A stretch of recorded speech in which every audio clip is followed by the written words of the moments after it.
The anime begins with a power outage at a hospital. Then Kana is awakened by a little girl in an inn, and although she's surprised, she gives the girl a piece of candy from her item box and requests that she leave so she can get ready to go. Assessing that she's in the body of the character she created for the VR game Leadale, Kana then goes downstairs where she's served breakfast by the innkeeper and her daughter, the girl from earlier.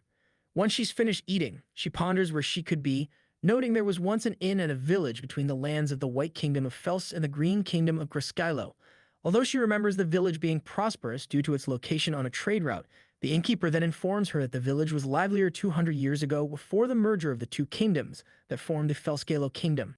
The innkeeper then explains the backstory of how the seven kingdoms merged into three due to God's will. This makes Kana realize that she's jumped 200 years into the future. The innkeeper then introduces herself as Morel and her daughter as Lit. Kana then introduces herself to them and tries to pay with a pile of silver coins, but is admonished not to flaunt the money around as 4 coins are enough to spend 10 nights there. Hence, Kana pays Morel for her stay there.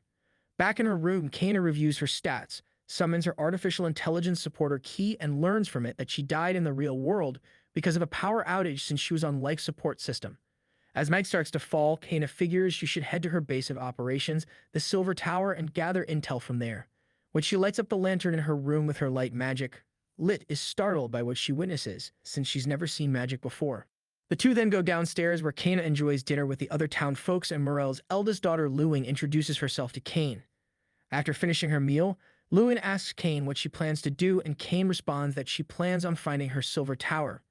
This shocks the innkeepers as they admonish her from going there because the Silver Ring Witch lives there. Hearing this astonishes Kana and she quickly retreats back into her room. Although disheartened by her reputation, Kana realizes that if her dark history made it 200 years into the future, then there must be other players there too.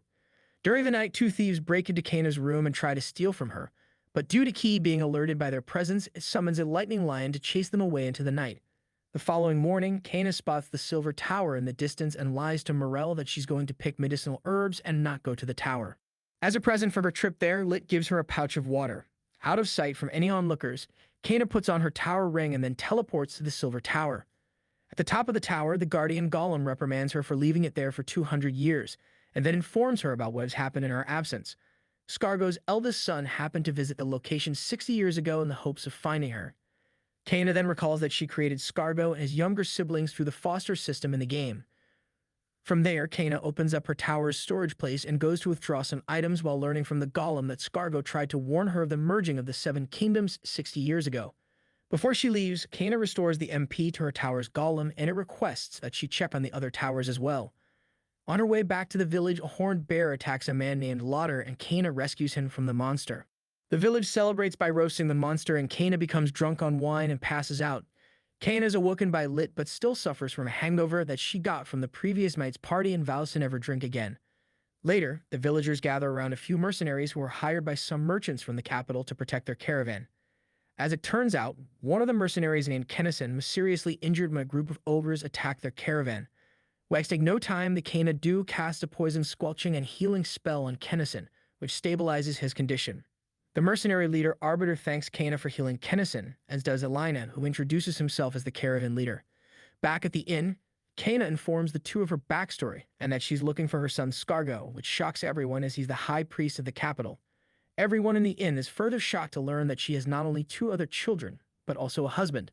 With that out of the way, Kana requests a ride to the capital from Elena's caravan, which she accepts but notes that Lit has her reservations about it.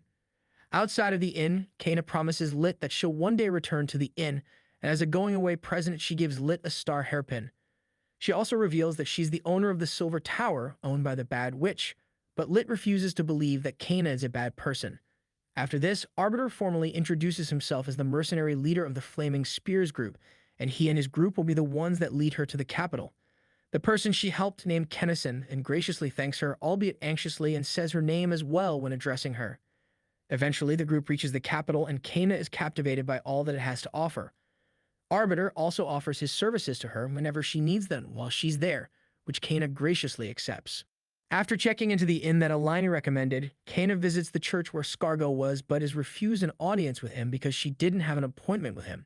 So Kana then visits the shipyard where Kartats is.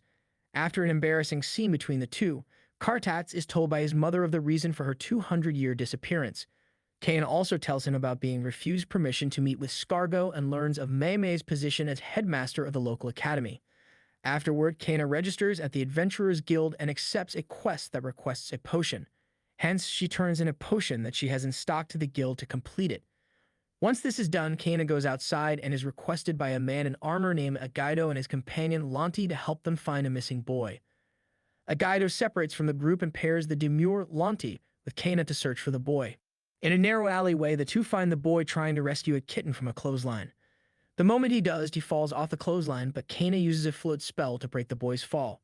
Regrouping with his two friends, the boy then notices Lunty, who nearly calls him something called Pry, but instead calls him Young Master. Using the kitten that he rescued as a way of escaping, Kana chases after the boy she aptly names Primo and his friends. This leads to Kana chasing after the boys across the river, which causes a big scene. Once Primo was finally caught, he was returned to Agaido, who rewarded Kano this sack of coins that represented a 50% split of the wagers he took when Kana tried to catch Primo. Back at the inn, the innkeeper and patrons celebrate Kana's success in catching Primo and the spectacle that she put on to catch him. Elsewhere, a dinner meeting between Kartats, Mai Mai, and Scarbo is held, where Kartats explains to his elder siblings about the return of their mother. The next day, while looking for possible locations harboring Guardian Towers, Kana receives a summons to the Royal Academy, where she meets her daughter, Mai Mai, and her son-in-law, Lopez Harvey, who quiz her about how to create a potion like the one she had submitted the previous day via a method that is long lost.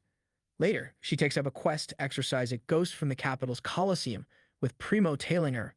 When the ghost finally appears, Kana finds out that it is actually the custodian of the Ninth Skill Master's Guardian Tower, which lies hidden beneath the Colosseum, and is shocked to learn that after her death on Earth, the Liddell game was taken offline. After the Guardian makes her the new mistress of its tower, Kana sinks into a deep depression. When the worried Scargo bursts in on her, Kana, disgusted by his eccentricity, punches him straight through her in-room ceiling before resuming her sulking. Kana recovers very quickly from her depression, just as Kartat seeks her out, and she gets properly introduced to Scargo. Later, Elena hires her as a caravan guard while he travels to the neighboring kingdom of Helshper, since the usual route has been beset by bandits. Although they attempt to take an alternative route, they run into an ambush set by the bandits. However, thanks to Kana's powerful magic and some summoned allies, the bandits are easily defeated, allowing the caravan to continue on its way. Asked by Mai Mai to deliver a letter to one Carrick, who works at the influential merchant company Sakaya, Kana discovers that the person in question is her grandson.